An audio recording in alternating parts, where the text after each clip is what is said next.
All right, so here we are. Last day of me running the show for a little bit. Boss man's going to be back tomorrow. And last 3 days have been unique. Well, I don't know if today's going to have been unique or not, but I don't think I've ever quite run the way that I've had to run the last 2 days. Been close to it. I had... Man, I tell too many of these stories and y'all are going to think I'm a shitty boss, but next closest thing to it was I had an employee quit without notice, and my other employee's last day was the same day of my other employee giving notice because my boss fired him after he gave his 2 weeks notice. And I had a brand new technician starting the Friday before my boss went on vacation to Daytona Beach. That was actually the circumstances that made me turn a corner and decide to leave my last job. We moved the scale. Too many mistakes had been made at that point, and I actually felt something dip inside of me. At that point, too many of my recommendations hadn't been followed. Like when the one employee had given notice in good faith, however, asked for certain days and times off, my thought was to get the work out of them that we could, but then the boss man got all personal about it, but then had that double scenario of having my whole crew leave. And I believe it had to have been a factor in how the one guy was treated, we'll call him Shelby, and the response that the other guy, let's say his name was Jeff, I believe it has a cross effect, and I think that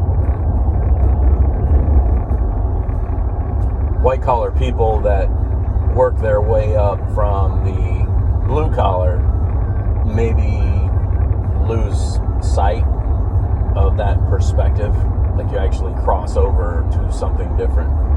My father-in-law tried to explain it to me when I first got into management. We'll call it non-bargaining. The non-bargaining workforce. That's what my dad referred to it when he left the union to be in management.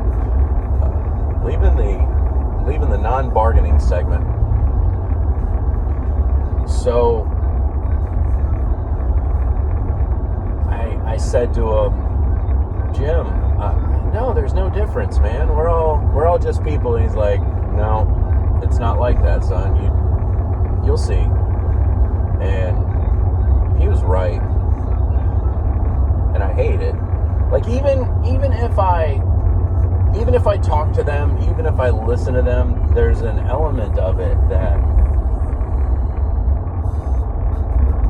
I'm outside of. Like literally proving the whole bourgeois proletariat thing. Now, how Marx talks about the differences and who owns what, well, that's an important discussion that needs to be had, but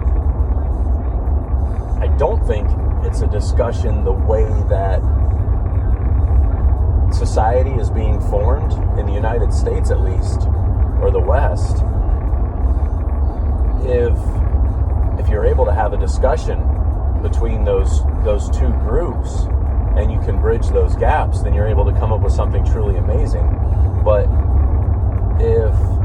if you push a polarizing narrative and you separate those two groups, you end up with the absolute worst of both sides. You end up with the people over on management that have no comprehension of what our labor force is going through, and the labor force has no comprehension over what the management force and the facilitators are going through. Because in the management force, we're telling ourselves they should just get it and they should know how we feel, and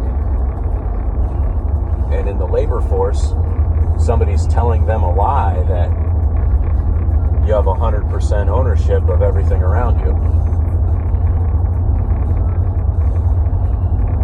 Please don't misunderstand. You have a great deal of ownership in everything around you.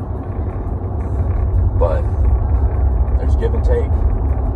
The analogy I made of if you're a fisherman and you fish and you ain't the one who owns the boat, but the fish that you catch have to be in deep water, how you get on the boat? What do you have to compensate the boat owner to get out there? That is the question. And I'm afraid we don't have the quality of leadership that opens people's eyes to that